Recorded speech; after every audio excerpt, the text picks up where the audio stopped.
Família no Altar de Deus, são 6 mensagens, essa série, e a gente já começa glorificando a Deus, né? Porque o Guido já estava dando testemunho aqui, o irmão Guido, que ele quase foi hoje para o céu. Uma grande chance de um acidente feio, mas o Senhor livrou. O Senhor livrou porque Deus, Ele tem um compromisso com a família. E existe muito problema hoje na sociedade por causa da família. As famílias disfuncionais. A gente toma decisões, a gente faz escolhas e a gente sofre as consequências. Deus não vai trabalhar injustamente na sua ou na minha causa. Se a gente escolher errado, se a gente decidir errado, Ele vai nos orientar, corrigir a rota, mas Ele não vai te livrar das consequências. Ele pode te carregar no colo, se você estiver firme com Ele. Mas Ele te carrega no colo e as consequências você precisa passar. Porque nenhum ser humano é melhor para que fique livre das consequências daquilo que ele semeou. Então, a família no altar de Deus, a ideia é que toda família esteja no altar de Deus. Aqui a gente tem irmãos que não têm cônjuges na igreja, a gente tem uma variedade de situações aqui, mas independente dela, se você se colocar na posição, se você se transformar num altar de Deus, mesmo que você esteja só, o Senhor é contigo. Ele vai fazer tudo o que precisa ser feito para você se abençoar. Do nosso Deus e Pai não tem coisa ruim que venha dele, não tem a maldade que venha dele. Pelo contrário, a gente entristece Deus, mas ele não se deixa levar pelas infidelidades nossas e paga com a mesma moeda. Não, a moeda de Deus é sempre boa, perfeita e agradável.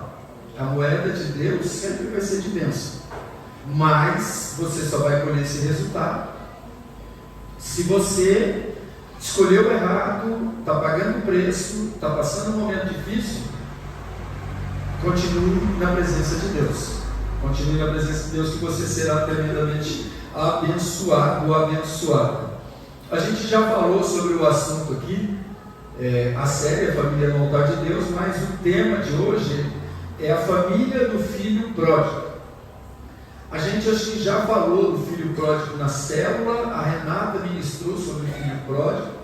Eu não sei se essa é a terceira ou quarta vez que nós estamos falando nesse ano de filho pródigo. Eu tenho um filho pródigo, e alguns de nós também têm. Não é fácil, mas a gente precisa continuar na presença de Deus, orando. A gente acho que falou na célula, terça-feira. A gente pode ter uma série de dificuldades, as pessoas podem não querer mais ouvir de Jesus através de nós, mas uma coisa nós podemos continuar fazendo: orando sem cessar. Então, a família do filho pródigo está em Lucas 15, de 11 a 32, eu não vou fazer a leitura, os irmãos já conhecem o texto. A família do filho pródigo, ela passou por uma situação de crise. Aparentemente, tinha um pai e 2 filhos, porque em nenhum momento deixa transparecer que tinha uma esposa. Então, de repente, esse pai, ele era viúvo. A probabilidade maior é essa, dele ser viúvo. Mas, mesmo já estando nessa dificuldade de repente ter que criar os filhos pelo falecimento da esposa, já era uma crise. criar filhos sem o cônjuge é muito difícil. É muito difícil, porque sempre há necessidade do estilo da mãe ou do estilo do pai dentro da criação dos filhos. Então esse pai já vivia uma situação de crise. Era uma pessoa muito bem sucedida, mas o dinheiro não nos livra da doença, o dinheiro não nos livra da morte, o dinheiro não nos livra das crises. Só que esse pai, eu não sei qual seria a sua leitura, mas esse pai fez uma leitura positiva da crise. É difícil, né? Você, quando está em crise, você só vê o lado pesado, o lado negativo, o lado do prejuízo. Mas esse pai, ele fez uma leitura positiva. Ele não se deixou perder com as perdas que estava sofrendo.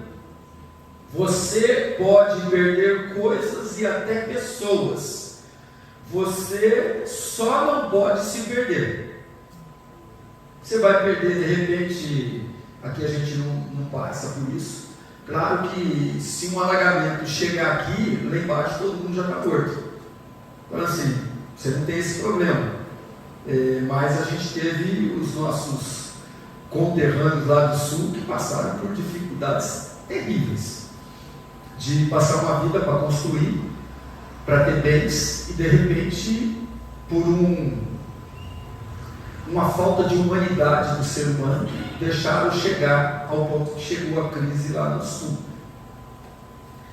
E a gente observa que o sul era um estado que precisava de um chacoalhão de Deus, já que o Deus da maior parte das pessoas do sul era o Satanás. Vocês chegaram a ver cidades onde eles levantavam estátuas do diabo, um monte de coisa desse tipo, e eles tinham um envolvimento muito forte com macumba, com esse tipo de coisa. Então assim, Deus está querendo salvar, e a gente, se não se cuidar, a gente leva as nossas escolhas erradas, que se transformam em maldições, acabam sendo levadas para os nossos filhos, para os nossos netos. Por isso a gente precisa colocar a nossa família no altar de Deus, para que o que você deixe seja bênção, hereditariedade, não maldição, mas sim bênção. E cada situação que você vive e toma a decisão errada é uma semente que você está deixando, e de repente você não vai colher. Quem vai colher são os seus filhos e os seus netos.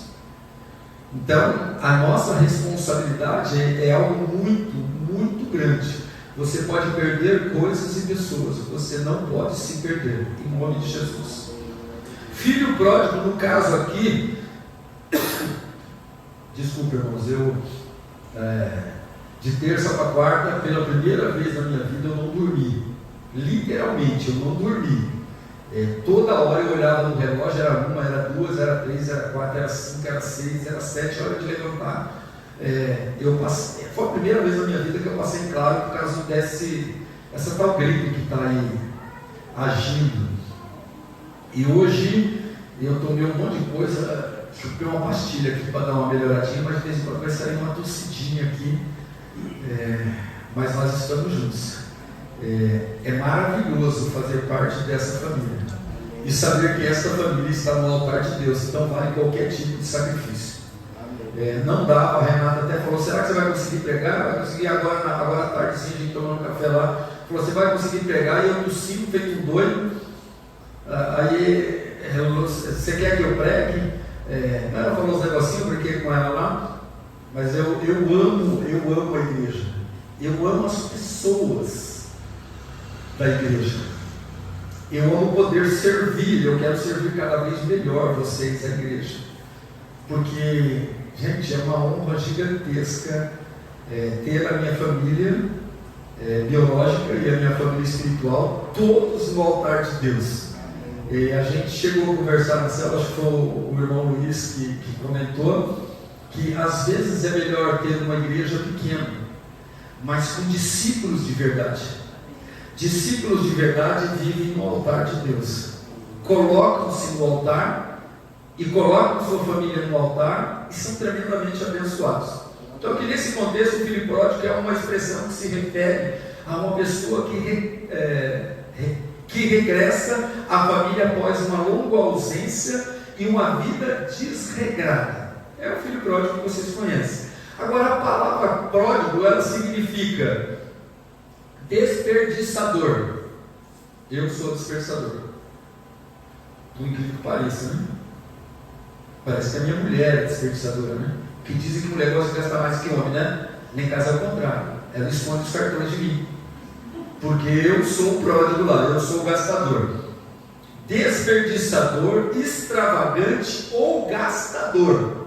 Então aqui você achava que só um filho poderia ser chamado de pródigo, no caso da parábola, mas aqui com certeza temos homens e mulheres pródigos, que gostam de gastar, e que às vezes são extravagantes nos gastos. Sabe, extravagante é quando você vê a promoção lá na cidade, você não precisa, mas está em promoção, eu tenho que comprar. Isso é extravagância. Então cuidado aí, não é só o filho pródigo que sai e gasta todo o dinheiro do pai, não. Se você vai para a cidade e gasta sem necessidade de gastar, você é um pródigo. Você é um pródigo. Cuidado com isso aí. Princípios gerais que podemos aprender com essa situação nessa família. Era um pai rico, provavelmente um fazendeiro.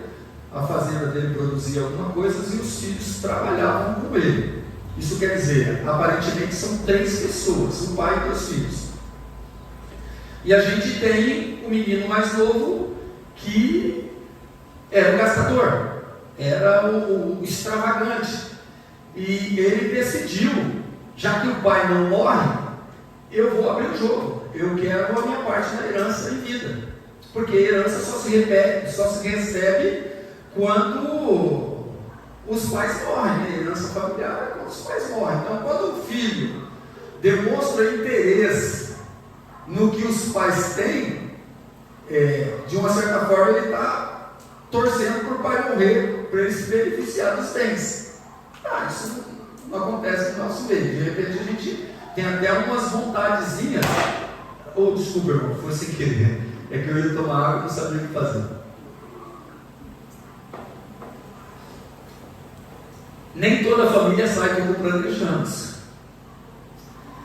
apesar de tudo que fazemos. Eu tenho certeza aqui que tem pais que faz de tudo para que os seus filhos sejam felizes, mas não funciona assim. Nem toda a família sai como nós planejamos, apesar de tudo que fazemos. O filho pródigo tinha tudo para ficar.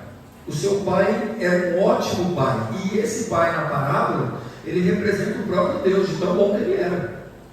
Não faltava nada para os filhos, mas o menino entrou um demônio gastador dele, extravagante, e aquele desejo de conhecer o mundo, e ele tinha algo, ele tinha uma parte na herança. Por melhor que façamos, isso não elimina o direito de escolha, o livre-arbítrio de cada um, inclusive na família. Você pode fazer tudo para o seu filho. Vai chegar uma hora que ele e ela vai tomar uma decisão de permanecer na igreja, de ser um bom filho, de honrar os pais depois de um longo período cuidando desse filho, dessa filha. E a família vai ser abençoada. Não vai ter esse tipo de sofrimento na família. Filho desviado, filho malcriado, filho que não honra pai e mãe, filho que só pensa em gastar, em beber, usar drogas, se prostituir, tomar essas decisões malucas que o nosso mundo, os jovens do nosso mundo estão tomando. Isso é falta de honra, falta de respeito. E o ciclo da vida acaba tendo que ter uma mudança. Se os filhos enterrarem os pais estão enterrando os filhos. Por quê? Porque os filhos estão muito pródigos, são muito extravagantes, são muito gastadores. não se preocupam muito com o amanhã, e isso vai gerar problemas. Então, assim, a família não sai como a gente quer. Eu queria alguns ajustes dentro do planejamento da minha família, mas algumas coisas desandaram. Desandaram por quê? O livre-arbítrio. Cada um decide. Os anjos caídos, eles decidiram. Eles não foram forçados ou pressionados. Houve uma conversa, o que a gente chama de Lúcifer, né? O querubim ungido, conversou, fez a cabeça dos anjos e rolou a bagunça que rolou. No meio da nossa sociedade, da nossa família, a Bíblia nos orienta a criar os nossos filhos na presença do Senhor. Mais tarde, eles vão tomar algumas decisões. Para você não sofrer, você precisa criá-los na presença do Senhor. Porque senão você vai ter o inimigo, o acusador, o tempo todo na sua cabeça. Você poderia ter sido um cristão melhor. Você poderia ter insistido mais com seus filhos enquanto dava. Então, nem tudo sai como nós planejamos. Princípios e situações nessa família que a gente pode aprender. Faça sempre o melhor para amanhã não sofrer com a dor da culpa, do remorso, do arrependimento. O pai sofreu uma dor da separação, da perda, da saudade, mas não sofreu com a dor da culpa. Esse pai, a gente entende que dentro de tudo, e como ele representa Deus, ele criou o filho da forma certa. Mas chegou, o menino fez 18, 20, e decidiu cair na verdade, cair na folia. E Deus não obriga ninguém a nada. Nós pais até queríamos obrigar os nossos filhos a serem melhores, mas a gente sabe que nesse mundo que nós estamos vivendo é muito difícil. A gente consegue orar, a gente continua falando, mas a gente não pode decidir pelos filhos que já estão maiores. E de repente eles vão tomar decisões como o filho pródigo tomou, de ir embora. Então, assim, faça sempre o melhor para você não ficar, o diabo não ficar na sua cabeça. Você poderia ter feito melhor, você poderia ter dado um melhor exemplo. Então hoje o Senhor, você pode dar um exemplo melhor. Mais tarde, o seu filho, se tomar uma decisão errada, você vai sofrer, porque a gente ama. Mas o diabo não vai poder dizer que a culpa é tua. E isso deixa a gente dormir um pouco em paz. Não vai ser fácil, mas você vai ter um peso a menos na sua consciência. Faça o melhor para todos da sua família. Não dá para ter acepção de filho, tá? O filho melhor ou o filho pior. Tem um filho que dá mais trabalho, isso tem. Mas a gente precisa tentar cuidar dos dois da melhor maneira possível. Isso quer dizer, não seja trouxa dos seus filhos, não patrocine o pecado. Nós temos princípios e nós não podemos patrocinar as bagunças dos nossos filhos. Esse cuidar da família, criar, tentar ter o mesmo cuidado, o mesmo carinho, a mesma preocupação, a mesma entrega, isso sim. Mas cuidado de não se fazer de trouxa para o seu filho ou para a sua filha. Não é isso que Deus fala para a gente, não é isso que Deus fala nessa situação aqui. Então o filho pródigo desistiu do pai, mas o pai nunca desistiu do filho.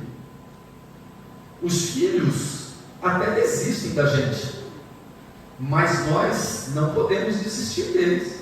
Enquanto dá para falar, vamos falar. E orar é o tempo todo, é orar sem cessar. E para orar sem cessar, você precisa estar diante de Deus, porque senão você nem é conhecido no céu. Você é conhecido no inferno, mas no céu não. Então nós precisamos estar o tempo todo no altar de Deus, para que as nossas orações sejam ouvidas e para que a gente consiga vencer. os dias difíceis e as crises familiares que alguns de nós estamos passando, outros vão passar, porque a cada dia basta o seu mal. Então nós precisamos, não sai do jeito que a gente planejou, faça sempre o melhor, para você não sofrer com a dor da culpa, do remorso, do arrependimento.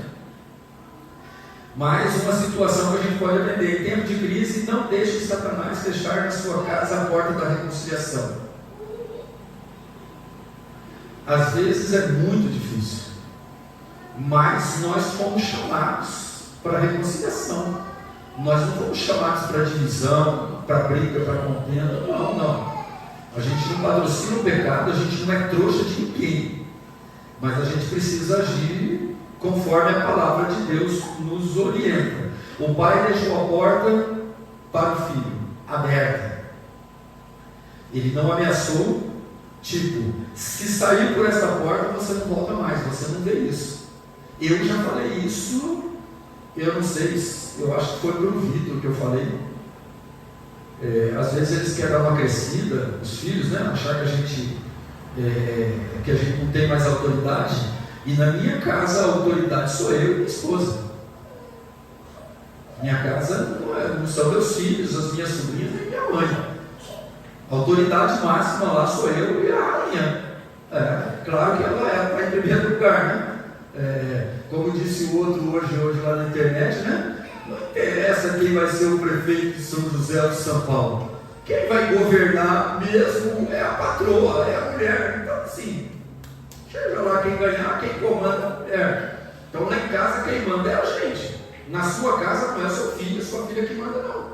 Se você deixar isso, vai virar crise lá, vai virar uma situação difícil. Vai trazer divisão, vai trazer contenda, vai trazer problema. Quem manda lá é você. De repente a gente não tem dinheiro para suprir os sonhos e aqueles almoços e aqueles jantares finíssimos, caríssimos, cheios de coisa. Mas a autoridade é você instituída por Deus. Então você precisa ficar firme nisso. Em tempo de crise, não deixe Satanás fechar a porta da reconciliação. O milagre passa pela porta do perdão e da reconciliação. A gente precisa perdoar. Os filhos fazem besteira. Quem aqui que nunca fez uma besteira quando jovem? E às vezes quando adulto? Todos nós. Então, a porta da reconciliação. E pelo amor de Deus, não queira que seu filho seja o que você quer que ele seja. Prepare ele para que ele escolha o melhor na presença do Senhor. Família no altar de Deus. Já falei, eu queria que meu filho fosse jogador de futebol, porque eu não consegui ser. Aí eu queria que ele fosse, mas não. Ele decidiu por um outro caminho. E eu tenho que ajudar a apoiar o máximo que eu puder, mas com respeito, ensinando o princípio da honra para o meu filho. Porque se ele não me honrar, eu vou enterrar ele.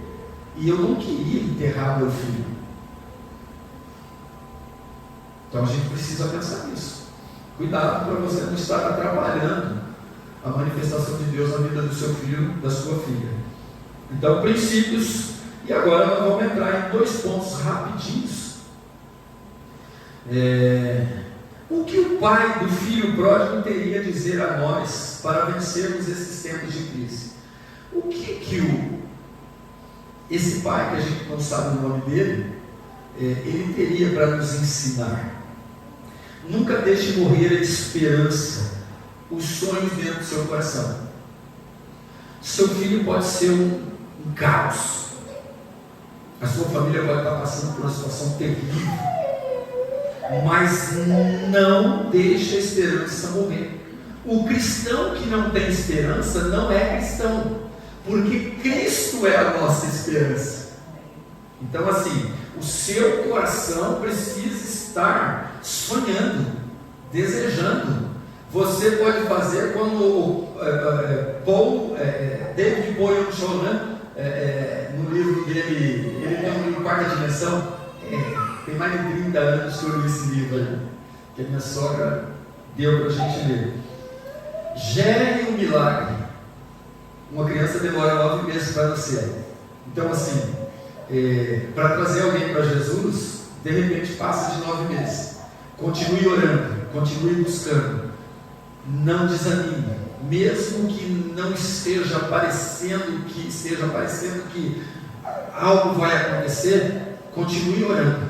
O Senhor é poderoso e Ele move os céus e a terra, Ele move a química, a física, a natureza, Ele move tudo, se você continuar orando, esperando nele, tendo esperança e continue sonhando.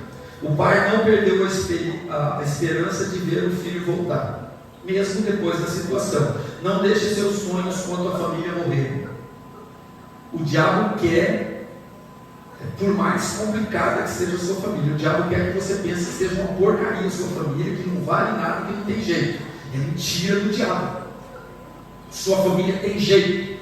Você precisa se manter no altar de Deus. E se a sua família não quer viver no altar de Deus, você é o representante legal da sua família. Então você coloca a sua família no altar de Deus, com eles presentes ou com eles ausentes. O que importa é que você seja o canal do milagre, o canal da bênção. Construir um ambiente marcado pela graça. Trate o outro de uma forma que ele não espera, que ele não merece. Eu vou pagar com a mesma moeda. Não, nós não somos assim. Nós somos o povo do amor. A gente não é o povo trouxa, nós somos o povo mais sábio da terra. Nós somos o povo mais inteligente da terra, o povo mais sábio da terra. Mas trate as pessoas do jeito que você gostaria de ser tratado. Ame o próximo como a ti mesmo. Não deixe o sonho de ter essa família maravilhosa, esse sonho de família maravilhosa que você tem, não deixe ele morrer não. Isso é vontade de Deus, isso é sonho de Deus. E Ele está passando para você esse sonho para que essa esperança não morra no seu coração. E essa é a posição do pai do filho pródigo. Ele não perdeu a esperança de que seu filho voltaria. Todas as ações do pai e do filho pródigo se manifestam de uma forma: graça. Graça. E esse negócio de graça é só Jesus. A gente precisa estar muito envolvido com Jesus para a gente poder sentir essa maravilhosa graça, nos dando paciência, nos dando sabedoria, nos ensinando a falar ou ficar quieto, sempre. Então, das ações se manifestam a graça, e o pai orientando em sua reação quando o filho lhe pediu a sua parte na herança. O pai dá 1/3 da fortuna para o filho que desejava a sua morte. Ele queria a parte dele da herança, mas o pai não tinha morrido. Então, lá no fundo, entre linhas, de forma subliminar, esse filho estava querendo a morte do pai. Mas o pai agiu como? Com graça. Ele deu a terça parte. Ele deu. É graça. Deus, às vezes, você pede coisas para Deus e Deus fala não. Você insiste. Aí Deus acaba liberando. Daí você entra num buraco complicado, sem fundo. Aí você fala: puxa, Senhor, por que o Senhor deixou eu entrar nisso? Era só não me dar o que eu estava pedindo. Não, a gente acaba dando. A gente, não, meu filho, não é esse o caminho. Não é isso que você precisa no momento. Mas a gente insiste tanto que a gente acaba passando por perrengues, porque o próprio Deus não fica isolando a gente e o tempo todo insistindo para a gente agir com coerência. Nós já temos a palavra de Deus. Nós, através da palavra de Deus, a gente é capaz de decidir pelas coisas certas. Mas às vezes a gente pede coisa errada. É tipo um jovem pede: Senhor, me dá um carro. Aí você pergunta para ele: você tem carta? Não. Pedido, desculpa, idiota, não? Ai, Senhor, eu não aguento mais ficar sozinho, eu preciso namorar. Você já trabalha? Você tem dinheiro para pagar o cinema? Para pagar o lanche? Ou tem que pedir para papai e para a mamãe? pedidos idiotas. É triste. Eu estou na parte do conselho do pai. Tá bom? Então, assim, às vezes a gente pede coisas para Deus. Senhor, o meu casamento está um caos. E não sei o que, não sei o que lá. O caos é você. O caos é você. Se você não mudar, o seu casamento não muda. Não espere o outro mudar. Mude você. O pai não ficou. Não. Você quer, filho? Deu a terça parte. O filho foi embora. O que o pai podia fazer? Ficar orando e aguardando com esperança, em oração, que o filho caísse na real e voltasse. O que aconteceu em seguida, né? Então, assim, todas as ações manifestam a graça de Deus. Às vezes os nossos filhos vão ter que passar por perrengues. A gente não vai conseguir livrá-los de todos. Uma que às vezes eles chamam a gente de quadrado, de cafone, de ultrapassado, um monte de coisa desse tipo. E a gente às vezes se sente até humilhado com algumas falas dos nossos filhos, né? Tipo quando o pai e a mãe precisam fazer alguma coisa no celular e o cabeça de bagre do filho, que é top com o celular, ele pega o raio do celular e resolve o negócio, você tem que ensinar. Isso é um filho que desonra o pai, é uma bobeirinha, mas às vezes machuca a gente. Ô meu filho, me ensina a fazer isso aqui. Não, calma aí. Tá, devolve. Não, eu já fiz. Não, eu não queria que você fizesse, eu queria que você me ensinasse. A gente tem que ter paciência com os nossos filhos, e os nossos filhos não têm paciência com a gente. Até que eles casem, tem os filhos deles, e os filhos dele vivem a maldição que ele viveu, que ele escolheu viver. Por isso precisa mudar. Conselho. Quando o filho volta maltrapilho, sem dinheiro, o pai vai ao seu encontro. Isso é graça. Irmãos, eu ia para o encontro, mas eu ia esbravejando fogo. Mas tudo tem a hora certa. Naquele momento, não o reprova, não lhe cobra o dinheiro e não lhe joga nada na cara. Naquele momento, eu deixei bem claro, naquele momento. A Bíblia não fala o que aconteceu no dia seguinte. Fala que quando ele chegou, preparou as vestes, as sandálias, o anel e o churrasco. Mas e o dia seguinte? Como será que foi? Será que esse pai, que representa Deus, ele ia fingir de morto? Não vou mexer com isso, meu filho pode ter uma crise de novo e querer a segunda parte que é do irmão dele para ele voltar para a gandaia. Não. Sempre há necessidade de corrigir as rotas. O filho voltou. E eu tenho certeza que esse pai depois, vamos conversar? Passou o momento de emoção, passou o momento da alegria, passou o momento da festa. E aí, meu filho, como que foi? Aí o filho começa a contar e ele começa a bater firme. Então, meu filho, não precisava, né? Eu poderia não ter te recebido, né?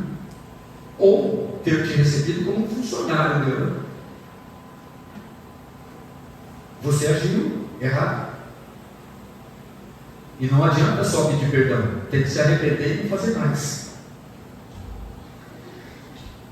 O pai o abraça e o perdoa. Coloca aquela veste, aquele anel, aquela sandália e manda preparar o melhor bezerro.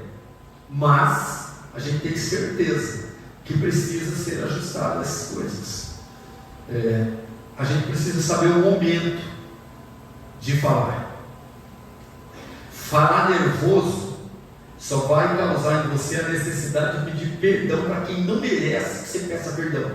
Mas como bom cristão você tem que pedir perdão porque você irou e pecou. A Bíblia diz: irai-vos, mas não pequeis. Quando você está nervoso você ira, e se você não fechar a boquinha você peca, e depois você vai ter que pedir perdão para aquele traste. Você é o top e vai ter que pedir perdão para aquela pessoa. Por quê? Você não se controlou. Então assim, cuidado, se controle, em nome de Jesus. O pai vai ao encontro do irmão do filho pródigo e o ouve. O problema não ficou só no filho pródigo.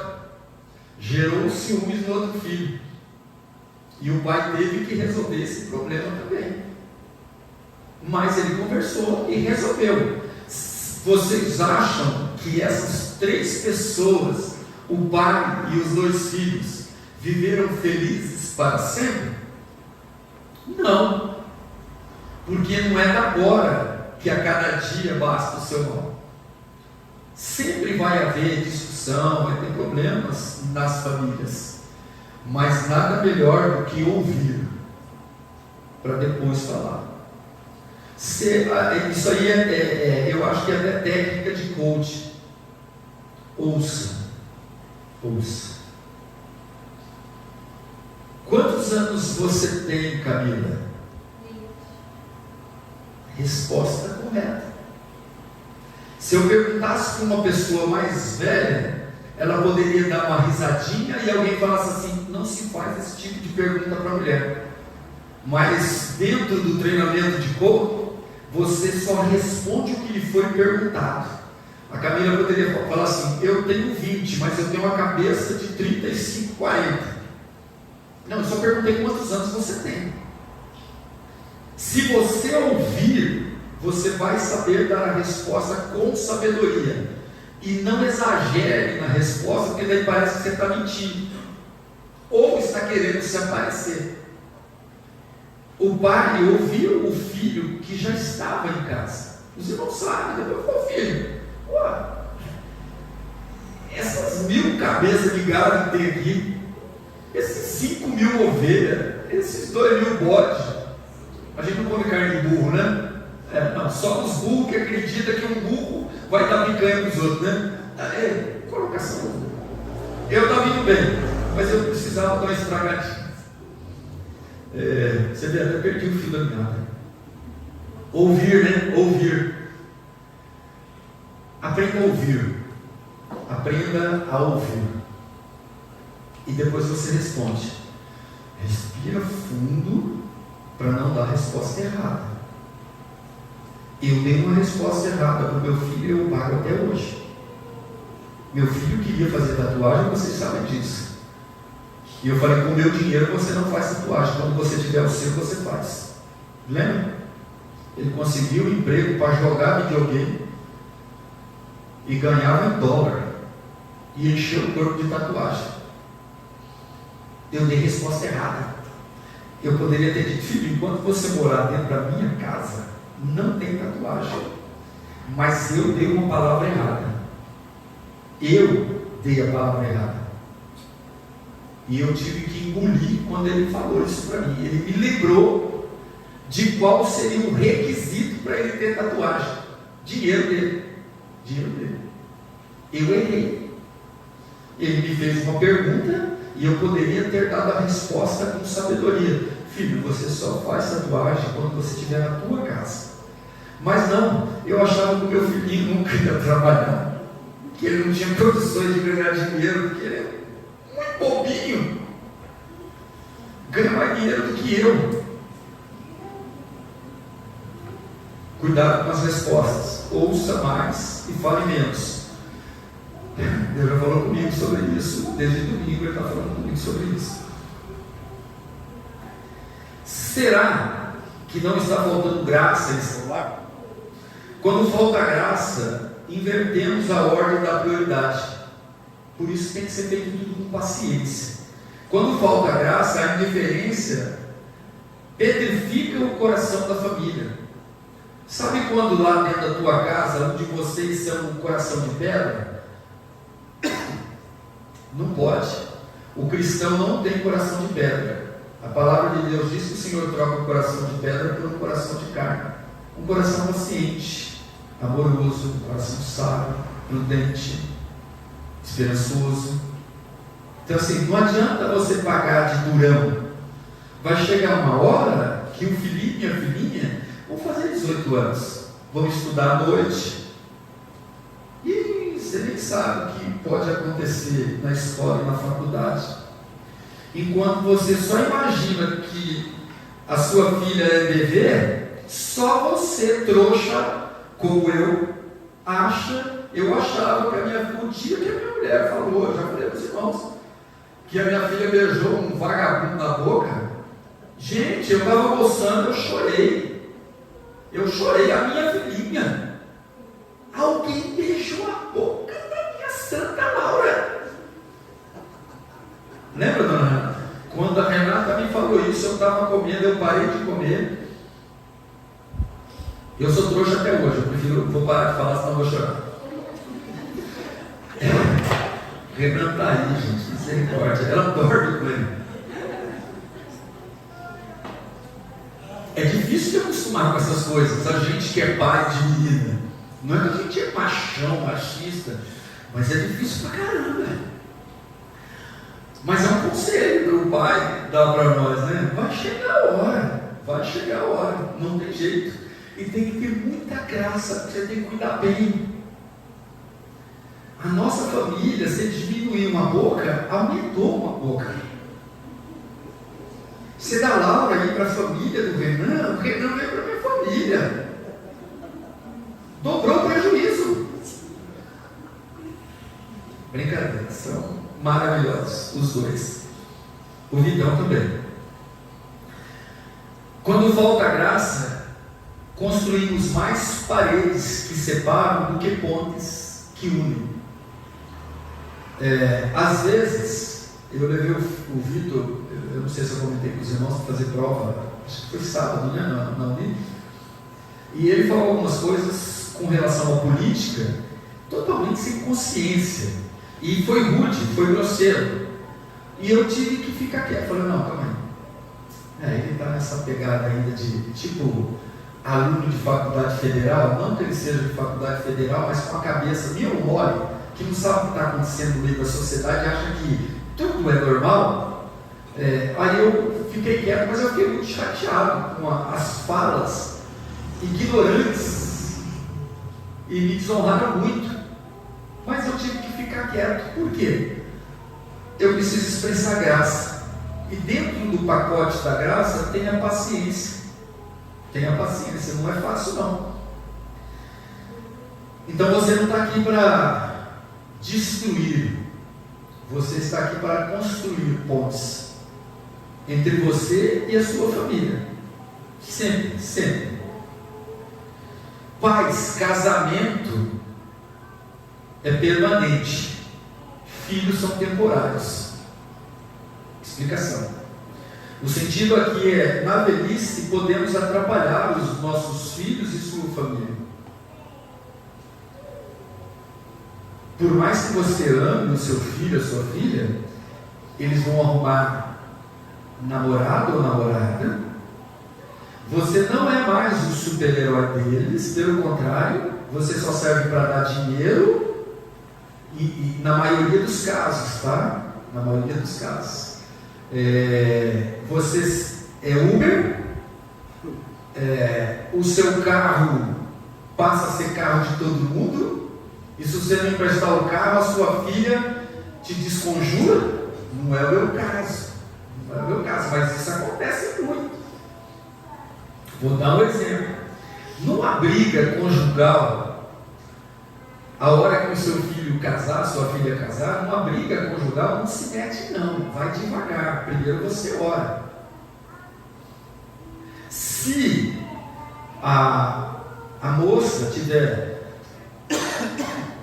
maltratando o seu filhinho, vá devagar, porque eles vão se acertar na cama e vão descer o pau em você depois. Você não é mais a pessoa principal da vida deles, e a gente tem mania de meter um bitaco na vida dos filhos. Casados, vá devagar, vá devagar. Você já tem a sua esposa e tenta ficar com ela para envelhecer, ela cuidar de você e você cuidar dela. A sua nora ou o seu genro, eles não te consideram pais. Quando você ficar doente, a sua filha ou o seu filho vai querer cuidar de você, mas o seu genro ou a sua nora vai falar assim: esses velhos não morrem, estão só atrapalhando. A possibilidade de ouvir isso. E o pai do filho pródigo nos olha, vá com paciência.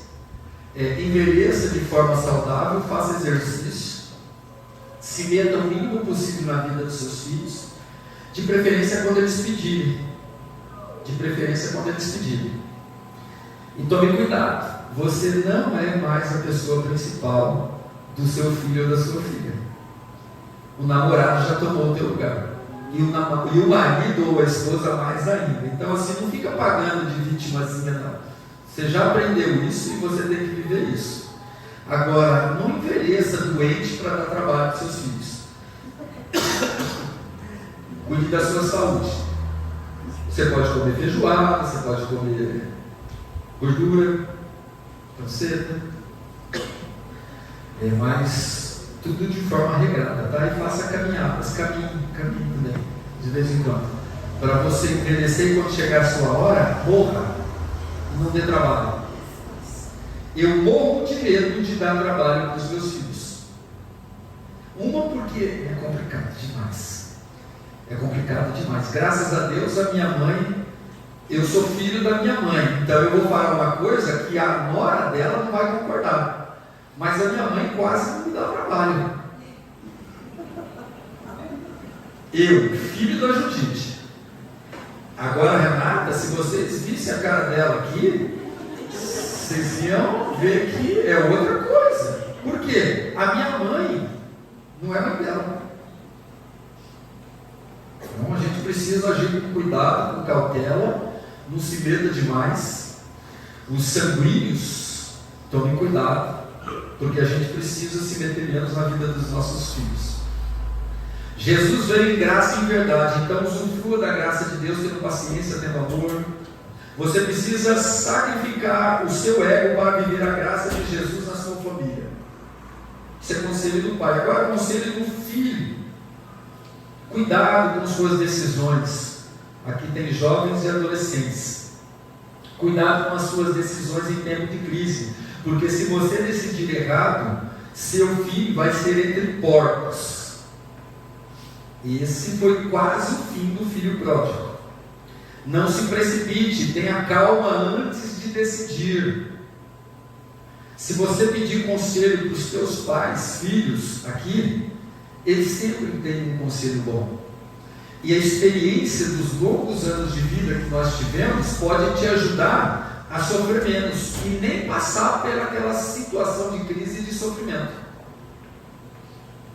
Saiba começar e terminar, seja qual for a situação, porque se você começar de forma errada, você precisará de muita paciência para se corrigir no meio do processo. Caso contrário, o seu fim será trágico. Dá para corrigir? Dá, mas vai dar muito trabalho. Então, antes de tomar uma decisão errada, pense, busque conselho dos pastores, dos líderes, dos amigos de fé, antes de tomar uma decisão errada. Não saia tomando decisões sem antes ouvir alguém de sua confiança e pondere tudo que você ouvir, porque nem tudo que você vai ouvir são coisas boas. A Bíblia diz que examine tudo e retenha o que é bom. Seja qual for a situação, busque orientação divina. O Senhor, como nós pais, adoramos quando os nossos filhos pedem a nossa opinião. O nosso maravilhoso paizão do céu, ele quer que você converse com ele. Pergunte para ele antes de tomar a decisão e de errar em alguma decisão. Um exemplo disso é o rico, do rico e do Lázaro, da parábola. Lucas 16, 27 e 28. Ele respondeu: então eu lhe suplico, pai. O pai Abraão, o rico que foi para o inferno, estava pedindo para o pai Abraão: manda Lázaro era o miserável, o pobre, que foi para o céu. Manda Lázaro, que já morreu, ir à casa do meu pai, pois tenho 5 irmãos. Deixe que ele os avise, a fim de que eles não venham também para este lugar de tormento. Não dá. Não espere a morte para corrigir alguma coisa, porque você vai sofrer a vida toda. Porque o diabo vai jogar na sua cara o tempo todo, se você não fizer as escolhas certas. É em vida, é nesse momento, não é amanhã, é agora. Hoje é o dia. O rico de Rico e Lázaro se lembrou dos seus irmãos quando já estava no inferno. Não adianta, os mortos não voltam. Não existe comunicação entre vivos e mortos, ou mortos e vivos. Isso é maligno. Se você estiver se comunicando com algum morto aí, cuidado, isso é o Satanás. Porque nem o morto volta para te dar conselho ou para falar: olha, eu estou bem. Sabe aqueles negócios que a gente vê de vez em quando? Avisa a minha família que eu estou bem. Está bem no inferno. Porque quem está no céu não volta. Os demônios enganam. Deus não. Ainda que você tenha decidido errado e perdeu absolutamente tudo, não é tarde para dizer: vou me levantar e irei ter com o meu Pai. Hoje é dia de você fazer os seus ajustes. O nosso paizão está prontinho para te ouvir. Ninguém aqui é perfeito. Todos nós precisamos de ajustes. E o padrão nosso é Deus, é o nosso Pai. Padrão de perfeição. Então busque a orientação de Deus. Esse é o conselho do filho pródigo. Então assim, honrem e respeitem os seus pais. Cuide o máximo que você puder deles. Porque a hora que ele estiver no caixão, se eu souber que você tratou mal o seu pai, e no dia que o seu pai e a sua mãe estiver no caixão, você ficar de frescura chorando, eu sou o primeiro de encostar em você, sai fora. Enquanto eu estava vivo, você não deu a mínima. Agora que o cabra está morto, a rainha está morta, você vai ficar chorando, se lamentando? Não, perde não. Tem que amar em vida, tem que homenagear em vida, tem que honrar e respeitar. É isso que precisa. É a orientação do filho pródigo. Ele teve uma chance. Será que você vai ter? Você pode ter tudo o que perdeu se houver arrependimento genuíno. Conselho do filho pródigo. E fechando, família. Nem tudo na família sai como planejamos. Faça sempre o melhor, para amanhã não sofrer com a dor da culpa, do remorso ou do arrependimento. Em tempos de crise, não deixe Satanás fechar fechar na sua casa a porta da reconciliação. Para a família, pais, nunca deixe morrer a esperança, os sonhos dentro do seu coração. Construa um ambiente marcado pela graça. Trate o outro de uma forma que ele não mereça. Filhos, cuidado com suas decisões em tempo de crise, porque se você decidir errado, seu fim pode ser entre os porcos. Saiba começar e terminar, seja qual for a situação, porque se você começar de forma errada, você vai precisar de muita paciência para se corrigir no meio do processo. Caso contrário, o fim será trágico para todos nós. Não deixe para dar valor para a sua família quando você estiver entre os porcos ou no inferno. Família no altar de Deus. Em nome de Jesus, mude. Gere dentro de você, pela fé, a transformação do seu ente querido. A sua transformação. Deus tem mais para você e para mim. Sempre tem mais. E se você está aqui, é porque Ele quer mudar a sua família, a sua situação. O diabo não escreve a sua história. De quem está aqui, o diabo não escreve a sua história. Quem escreve a sua história é o Senhor, com a sua participação especial em obediência.